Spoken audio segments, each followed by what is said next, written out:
Round three team, welcome back to a special edition of Round Three Dinner. It is Easter morning, and yes, we're having dinner for breakfast. Okay, so I just want to kind of hold myself accountable a little bit. Super rough night last night. We were, I want to say, 5 wins and 8 losses overall. I believe there was 13 fights overall, if I got my record straight there. So we were 3 for 4 on most confident picks. That's probably the highlight of our night.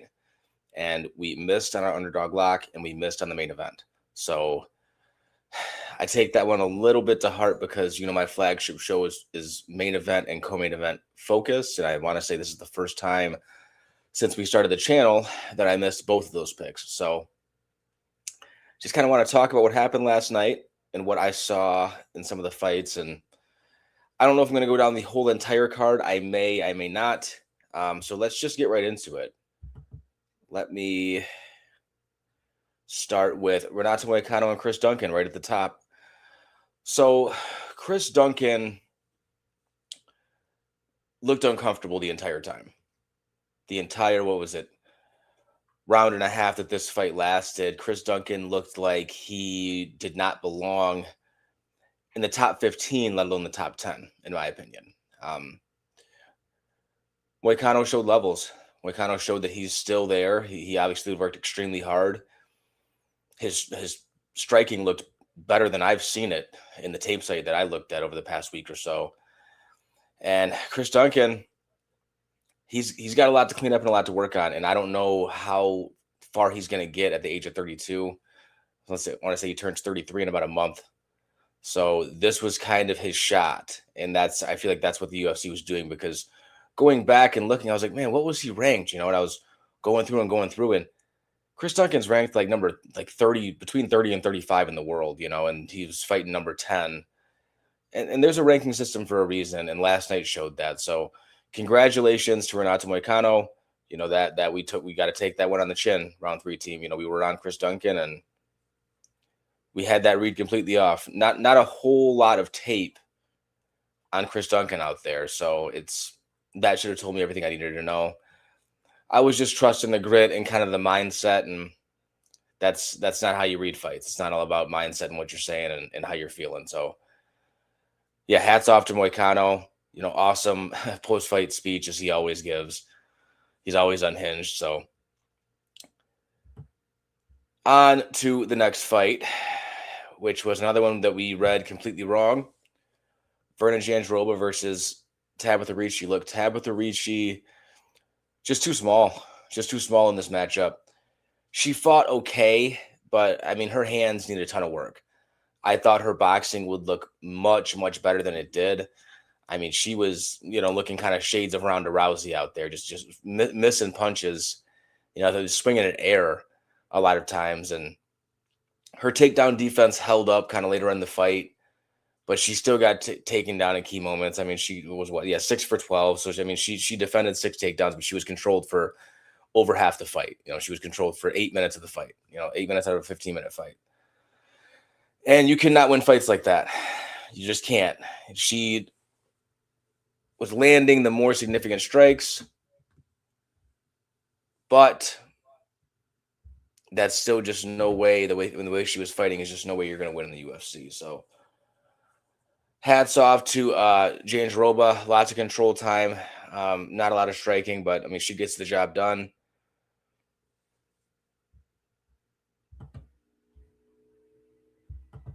Sorry about that. Got some messages popping up. So we're going to go on to the next fight, which is Yakayev. He was one of our 4 most confident calls on the evening. He cashed for us. He got the submission in round 1, but it wasn't through fighting a little bit of adversity, man. Ribeiro, I'm shocked that he was priced this way.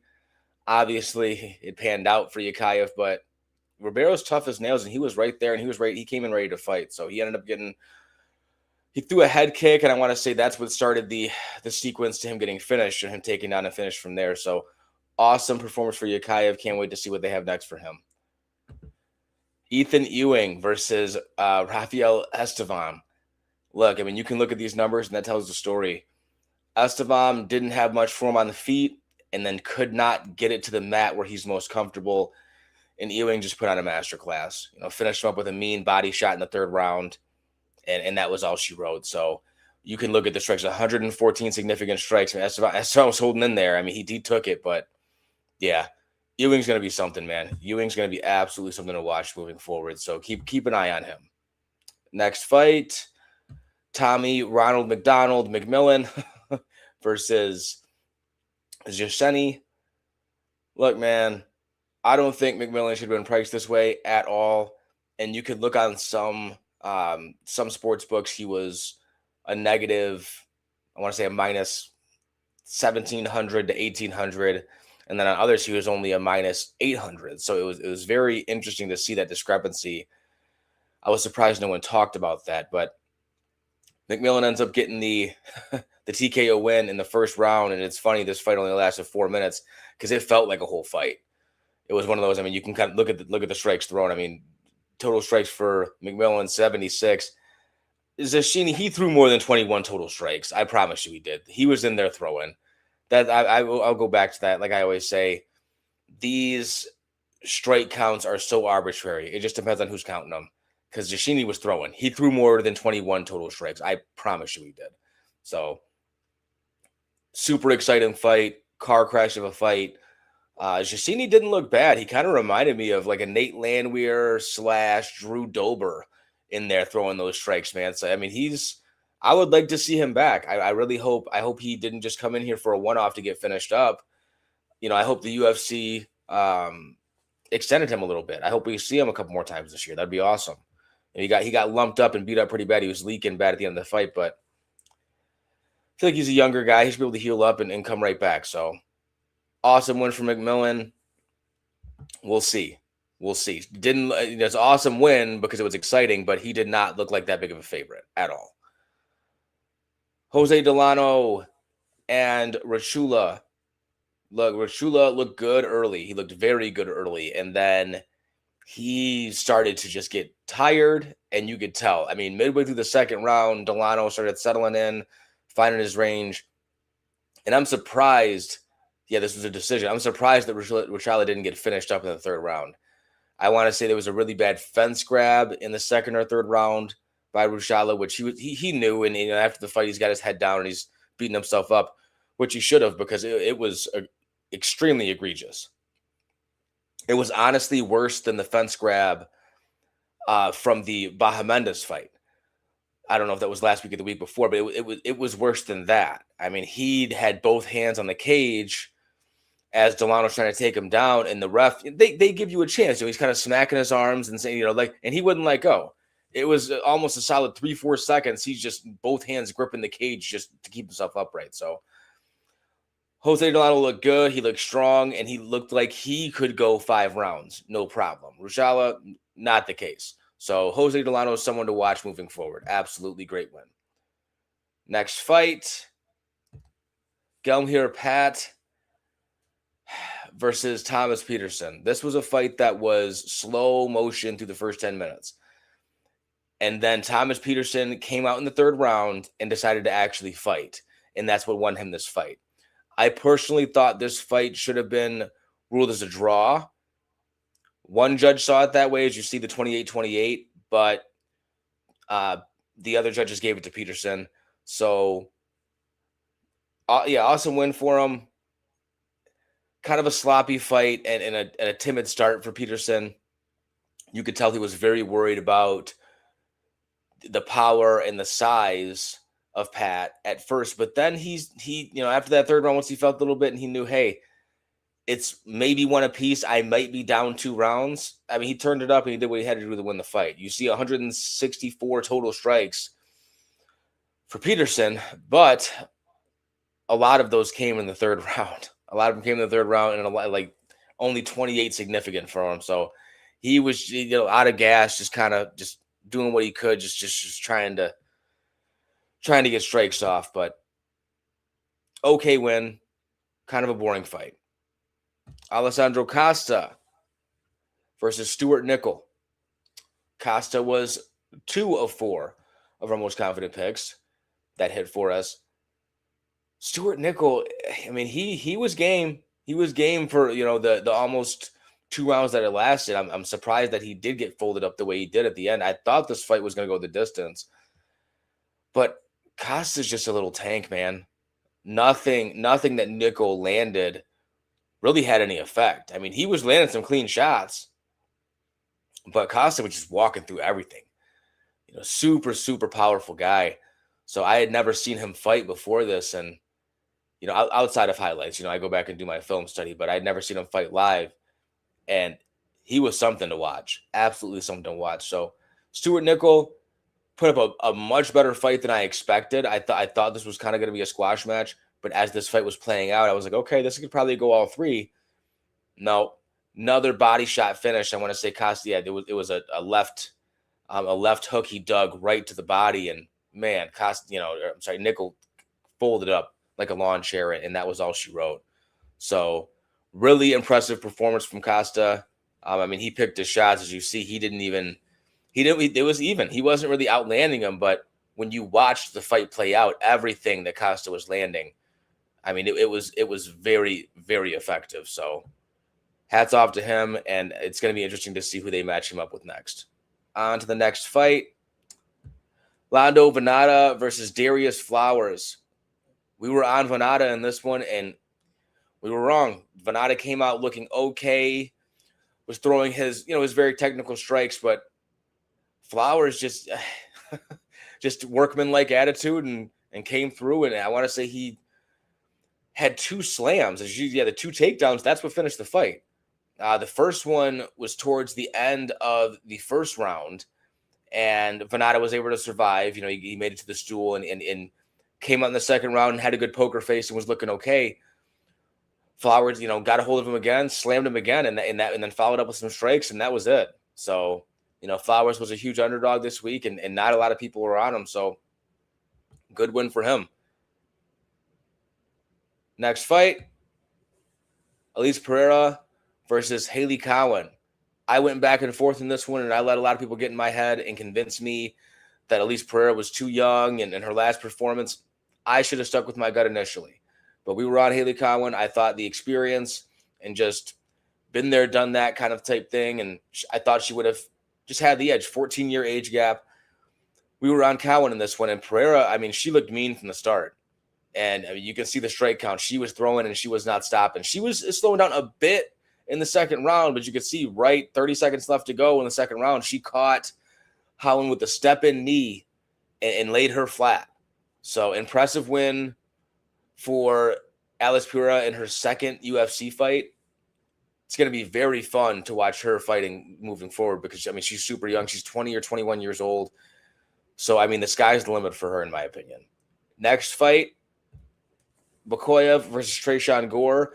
This is a fight that I was just listening along on. I did not actually watch this fight. So, Tresean Gore was one of the biggest underdogs on the card.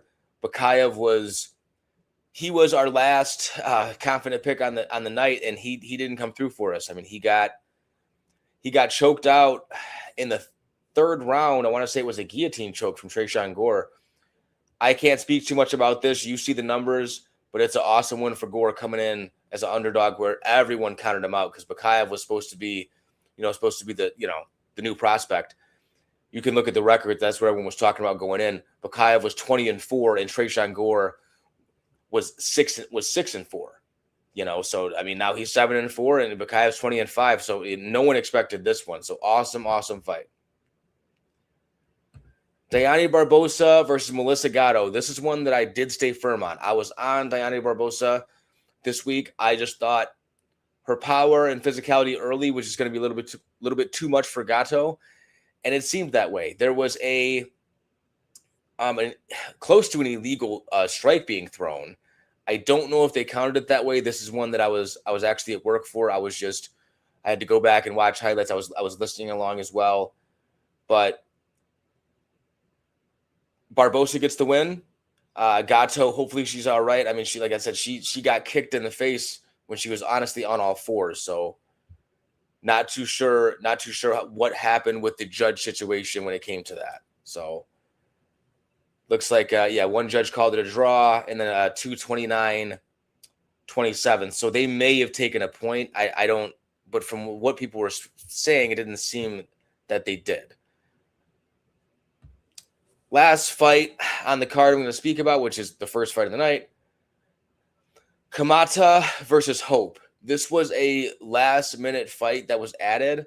This is one where I was also at work, just on the listening along, and I'll tell you what, Hope was coming out early, and it looked like he was going to run away with this thing, or at least do too much damage early to where Kamata wasn't going to be able to come back. But Kamata settled himself down, got himself under control, and it looks like he outstruck him, and ended up getting the split decision. So people weren't too sure about that one from what I was hearing, but it looks like Kamata did what he usually does and gets the decision win. So that is it for UFC Vegas 115. Overall, we missed on the main event. We missed on the co-main event. And the co-main event was our underdog lock of the week in Tabitha Ricci. Didn't go our way.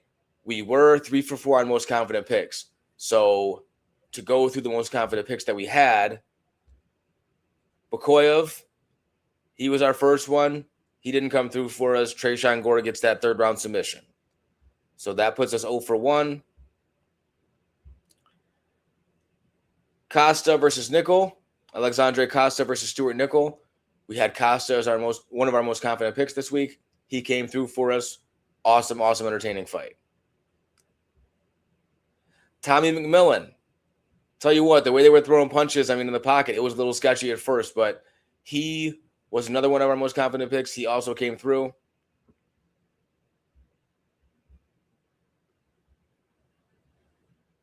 And Yakayev over Ribeiro.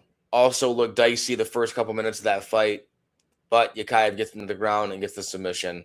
So that puts us 3 for 4 on most confident picks. So that is all I have on UFC Vegas 15, our worst week to date. So now we're going to move forward and look at next week, which is a title fight between Yuri Procházka and Carlos Ulberg. So as you know, we do a flagship show on this. That'll be out Thursday or Friday, per usual. We're going to try to do Thursday. But I just kind of want to talk about how these gentlemen match up and just some other fights in the card that I'm looking forward to. Procházka is a tornado of a fighter. He comes out. Sometimes he can be a little bit measured at first, but he is looking just to throw hands until he drops or you do. And he doesn't care which one happens. He just wants to throw. Carlos Ulberg is quite the opposite. He's measured, but he can handle that firefight. If you go back, goodness, and this is just off memory, guys, so bear with me. He had a fight a few fights ago. I forget the gentleman's name right now, but he caught him with a counter shot coming in, and it was the first 10 to 20 seconds of the fight. Ulberg put him down. So Ulberg's not scared of people coming in. He knows how to keep himself safe and kind of pivot off and land a counter strike. So that's something that I think Procházka is going to have to really, really be careful of coming into this fight.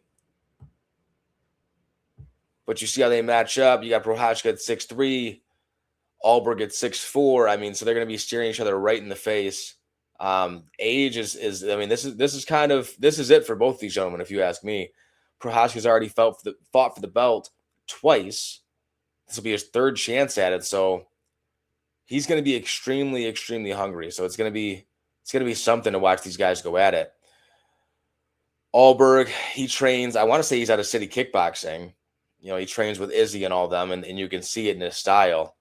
Extremely smooth, extremely fast, very, very technical striker. So significant strikes, landed per minute. It's pretty close, 6 for Carlos Ulberg, almost 6 for Yuri Procházka. So yeah, these guys, they're not gonna be going for takedowns. You can see the takedown percentage. These guys are gonna stand and bang, and I don't think this fight gets out of the third round.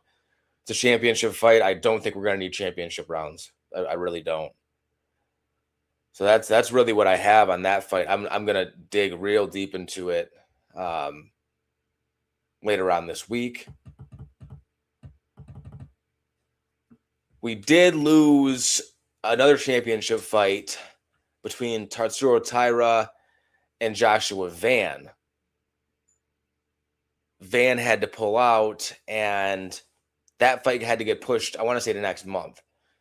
So that's unfortunate. But we have, I guess this is the co-main event now, Curtis Blades and Josh Hokett. Hokett is the new guy, the WWE guy, jumping on the mic, saying all kinds of Macho Man, Randy Savage type stuff. And Curtis Blades is just that, that lunch pail, that lunch pail kind of guy. He just goes to work, and he's been in the UFC a long time, and he's fought a lot of high competition. So this is going to be interesting. He's got the size, he's got the weight, and they're both wrestlers by trade, but they both also like to strike. So I really wonder how this fight plays out and where it's going to play out. So if this ends up being the co-main event, that's going to be awesome because I'm going to have to dig into that one. I was really looking forward to the Joshua Van fight because I really wanted to do tape study on that because, I mean, those guys both are super fun to watch. But so are these gentlemen. I mean, heavyweights, you can never go wrong watching the heavyweights throw down. So that will be interesting to watch. Next fight. Two veterans again, Dominic Reyes versus Johnny Walker. I don't know if this fight gets out of the first round, the way these two guys like to throw down as well. See the age, 36 for Dominic Reyes, 34 for Johnny Walker. These guys were both prospects at one time. Dominic Reyes fought John Jones for the belt and arguably beat John Jones, what a lot of people say. I don't think he won that fight. I think he won the first 2 rounds, and I feel John Jones won the last 3. But that's neither here nor there. Johnny Walker, he was supposed to be a fighter that was, when he came in 5 or 6 years ago into the UFC, people were talking about this is a guy who could beat John Jones. So both of these gentlemen were highly touted earlier on in their careers. They're both a bit older now, both have had some setbacks, but both extremely exciting. And that's why they're in the featured bout here. And that's why they're on this main card, on this numbered event. I don't know how this fight plays out. I really don't. I think if either one of them get touched on the chin right, they're going to go down. So it's going to be all about who lands first. So Johnny Walker's much more unorthodox than Dominic Reyes. Dominic Reyes has a much more traditional boxing and just uses his hands, and he blends kicks in well, but Dominic Reyes really just likes to use his hands. As to where Johnny Walker, he throws all kinds of crazy jumping and spinning attacks, and he's had his fights in the past where he's fought more measured, but he likes to fight like a Tasmanian devil and just get in there and get after it. So that is going to be a super fun matchup. So don't miss that fight. This could be fight of the night if it goes outside of the first round.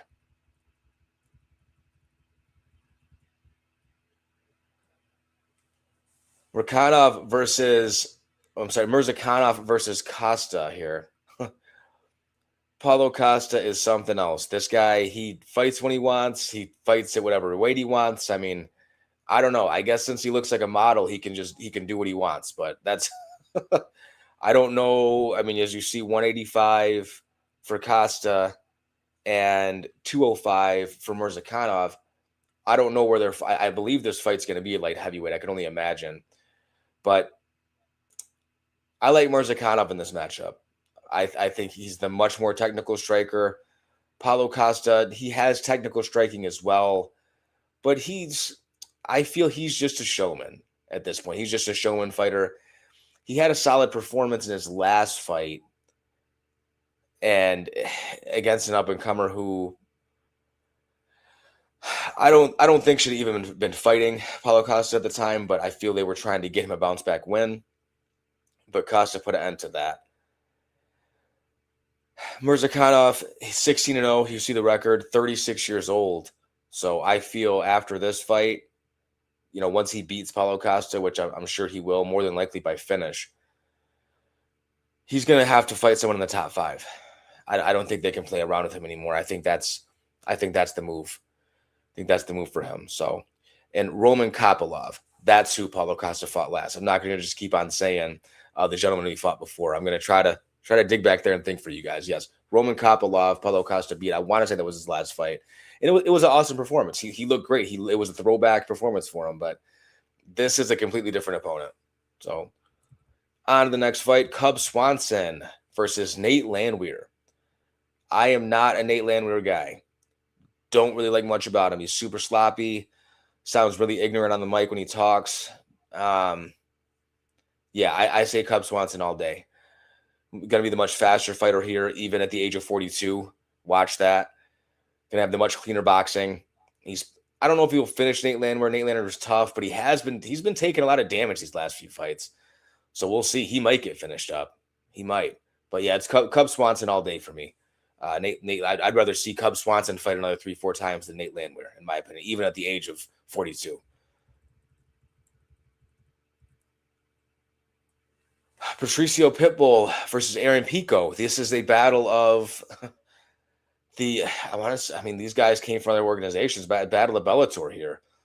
So, I mean, it's really interesting how the UFC has matched these guys up. We will see how this one goes down. These are two gentlemen who I haven't watched fight a ton. I was not a Bellator person. Pitbull looked good in his last fight out. I want to say he got the win in his last fight out. I want to say he's had at least 2 or 3 fights in the UFC now. And Pico got finished up by Lerone Murphy, as we all know, with that spinning back elbow in his last fight. So if I had to choose here, I'm gonna go Pico. I want to say I think he's the more dynamic fighter. I think he's a bit faster. Pitbull over here at the age of 38. I mean, if it was a 29-year-old Pitbull, I don't even think this would be a question. But 38-year-old Pitbull, I'm gonna go with Aaron Pico here. Mateusz Gamrot versus Ribovics. I'm sorry, I forget his first name. Ribovics has got some clean hands, and Gamrot has phenomenal chain wrestling. So you have a striker versus grappler matchup here. So we'll see if Ribovics' grappling is good enough to hold up, because Gamrot's going to be on him all fight. That's how he fights. He'll strike a little bit with you just to kind of get you thinking, but he likes to grapple. So that's going to be his game plan. On to the next fight, Kevin Holland versus Randy Brown. This is going to be an extremely fun fight. You have two guys who are well over 6 foot and who weigh 170 pounds. All right. So that's 6'3" for both of them. I mean, these guys match up extremely, extremely well. This is going to be really fun. Kevin Holland, more unorthodox in the striking department than Randy Brown. I'd say they're pretty evenly matched in the power as well. Kevin Holland likes to throw more kicks. His kicks are a little bit telegraphed. He doesn't set much up. Randy Brown's going to look like the better martial artist here. But Kevin Holland, he's a wild man, and he likes to get in there and throw down. From the performances that I've seen in the UFC from Kevin Holland, I cannot back him in this spot. So I'm going to tell you right now, my pick in this is going to be Randy Brown. But this is a coin flip of a fight. I have not looked at odds for this card whatsoever, but I would not be surprised if they're pretty even, or Kevin Holland is the slight favorite. So on to the next fight. Tatiana Suarez versus Lupi Godinez. This is an interesting one. I didn't know this matchup was made. I didn't know anything about this fight. So you got Lupi Godinez, who's good everywhere, very well-rounded, and you got Suarez, who's a dominant grappler and a submission specialist. So I'm going to go with the size here with Tatiana Suarez. I feel that her striking is good enough to hang with Lupi, and I feel Lupi's just going to be more defensive in this fight than anything else. And Tatiana is going to get into her world, and if she doesn't, she's just going to be too much of a threat to get into her world for Lupi to be effective. Kelvin Gastelum versus Vicente Luque. This is going to be a fun one. This is going to be a really fun one. I mean, what which Kevin Gastelum am I going to get? Am I getting Taco Tuesday Kevin Gastelum, or am I going to get the guy who comes in a little bit more lean and ready to go 5 rounds, even obviously 3-round fight? Which one is it going to be? Because if it's Taco Tuesday Kevin Gastelum, I think Luque gets him to the ground, or just keeps it on the feet and just busts him up. I mean, people want to talk about this, Luque and the brain bleed and yada yada. He's still Vincente Luque. I mean, he's 34, he's getting older, he's been through a ton of wars, but I don't think you can count him out, especially in a matchup like this. He's got the size, and I think he's gonna have the cleaner striking. I don't know if he's gonna have the power though. I think Gastelum might have him on the power. This is going to be a fun fight while it lasts. These guys might kind of just play pitter patter and hang on the outside. But I think if it gets to the ground, Luque's very live to finish by submission. But Gastelum's live to catch him with a counter too and drop him that way. I mean, Vincente Luque is not taking damage well at all later on in his career, especially post-brain surgery. So we'll see. We'll see how this one plays out. It's gonna be fun. It's gonna be really, really fun. So that is it. That's what I have. That's my take for UFC 327. We're going back to the numbered event at the top of the bill. We will just scroll back up here really quick. At the top of the bill, we have Yuri Procházka versus Carlos Ulberg for the light heavyweight championship. As we know, Alex Poatan Pereira vacated the belt and moved up, so they need to fill that spot, and that's what we're going to do on Saturday. So, I'm Rayfield Garrett. This is round 3. Tune in. Please tune in later on this week for the Flagship Show. That should be out Thursday. Thank you for rocking with me. We will see you next time in round 3.